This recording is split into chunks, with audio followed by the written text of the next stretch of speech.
Growing up in the 80s means that I am older than a lot of the people that are watching these videos right now. And I know that a lot of my Masters of the Universe reviews do not get viewed nearly as much as my Transformers. I grew up with Transformers, I grew up with Ninja Turtles, and I grew up with Masters of the Universe. And honestly, it has always been one of my favorite franchises. And recently, I found out that John Erwin, who did the voice of He-Man, Prince Adam, Beastman, many other characters, passed away. And it really hit me and really kind of upset me. And I wanted to go through and revisit a lot of these. I've had a lot of these cartoon collection He-Man figures on my radar for a while, and I haven't picked them up. I have been picking up the more recent ones, but a lot of the older ones I didn't get because I had the origin ones. But going back and kind of revisiting and re-enjoying the original series and getting an appreciation for it wanted me to do it. So, I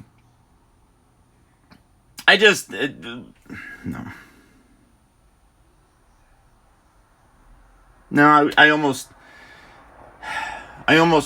turned this off and started re-recording it. But part of doing these videos kind of in one take is you get a little emotional.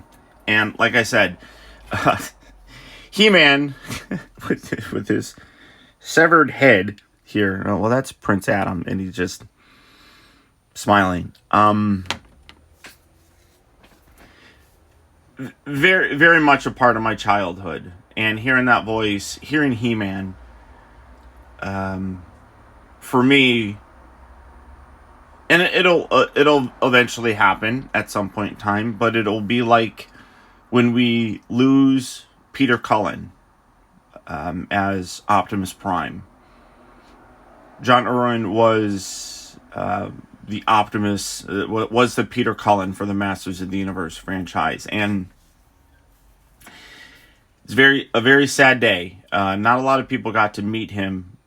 John was very well known to be very shy and did not do conventions, unlike his counterpart, Alan Oppenheimer, who would do conventions all the time. I met him a couple times, and the voice of Skeletor, many others, Merman. Merman sounds identical to Sea Spray for you Transformer fans. He did not go out. He did not do a lot of conventions. He, like I said, historically very shy individual, and always kind of said that, well, he was nervous about meeting fans because he does not look like He-Man or Prince Adam, and nobody ever really cared. And it's one of those things where he'll never know this. He probably never understood it during his time that was with us, but it was never about how you looked, sir. It was always about the sense of joy that hearing your voice gave to us, and meeting the person that gave us those memories was high on a lot of people's lists, including mine. And I would have loved to have done it at any PowerCon or anything, and sadly that will never happen now. But we can enjoy the work that he did and those memories forever. So thank you to him. Thank you to everybody that watches these videos and enjoyed these videos and keeps the memory of him alive. But I'm going to be going through and revisiting some of these. First one is a fan favorite. This is the Cartoon Collection version of Trapjaw. We have taken a look at he's the evil obviously armed for combat. Evil and armed for combat. And one of his arms has... his gun arm has moved. These are some older wave ones.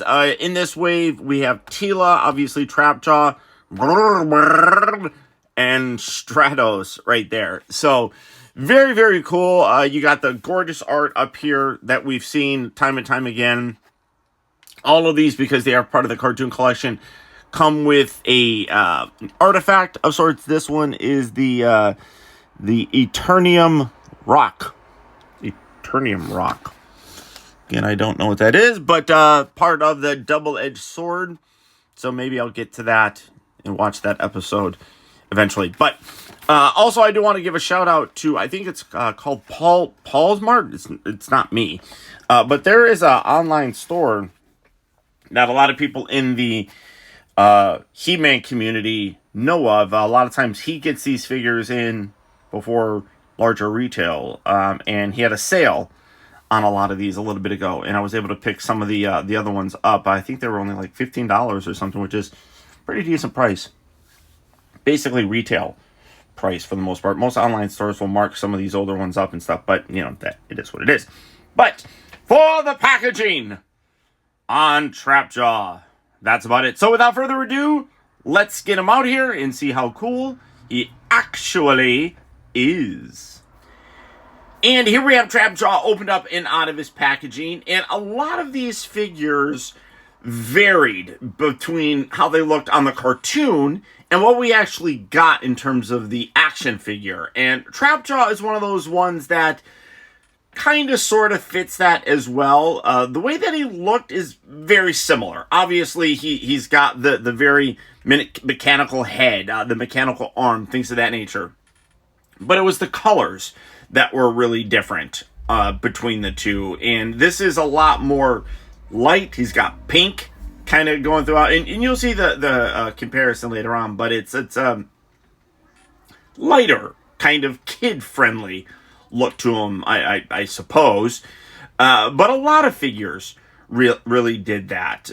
And that's one thing that I do love about the cartoon collection. It allows you the ability to get the figures how they appeared in those animations. And that's the aspect of Masters of the Universe that always connected to me. When I was a kid, I would watch the cartoons. I would have the toys, and my memory, you know, is a little bit iffy on it, but I don't remember being bothered too much by the fact that the toys didn't look like the cartoons. That's even the same with Transformers. My imagination could fill in those blanks, and I didn't really care.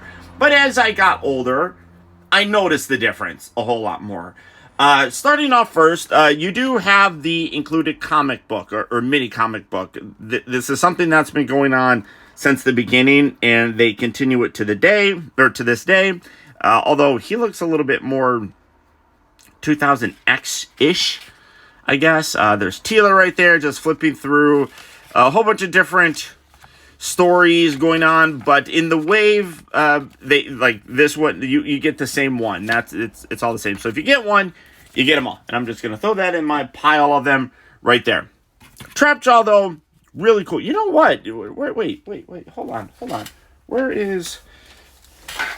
I completely forgot the.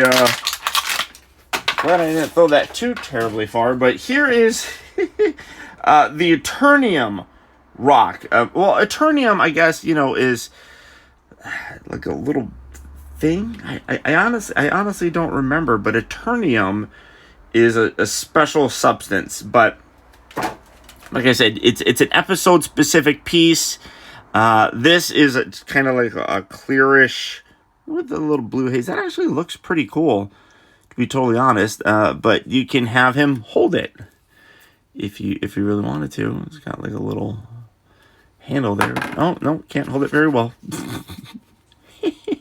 I'm like, oh, you can hold it. No, not real. Oh, well, kind of. Look at me. I got a popsicle. I like a lot of those. I don't really care that much about. I think I actually just kind of keep them in my pile of stuff down here that you can't see. But Trapjaw, this is basically, like I said, how he looked in the cartoon. Now, slightly different than the vintage toy. The vintage toy is very evil looking and very scary. A little bit shorter, obviously. You can do the whole leg situation. But like I was talking about, the colors are very different on here. This is very black with the arm. Obviously, you got the little section right here, the legs, things like that. This is a lot more lighthearted, kind of. Still kind of, but you can see this guy is definitely scarier looking than this guy, for sure. The blue is a little bit darker on him. This is a little bit lighter of a blue. And then the head is much different. This one is very evil. Like, I mean, in general, he's evil looking, but just amazes me how much more evil he is. He's got the skull and crossbones on his belt. He doesn't have that here. So they definitely went a little bit more hardcore with these vintage toys than the cartoon did, which, I mean, that's fine. They're like, hey, you know, let's get rid of that. That makes them look a little bit even. And the black is probably a little bit harsher looking. Let's replace that a little bit, you know. But for the most part, you can see a similar look between the two of them. Just setting him off to the side. The other thing is that his gun is there. He's got the hook, obviously. But he also had this other piece, which is like a little gripping sort of claw sort of thing. He doesn't have that. Most of the time he just had these pieces, which they're a little bit more narrow. That's a little bit thicker looking on there. But I do, again, really like the way that looks.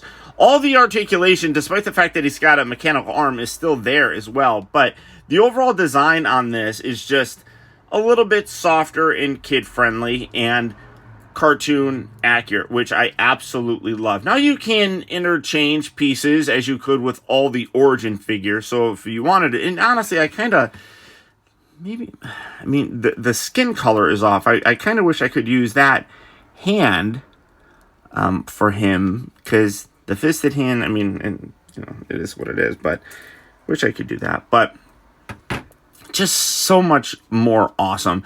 You do have the articulated jaw, which nom nom nom nom nom. You can, I am Trapjaw. That's not how he sounded at all. But you do have the shoulder joints.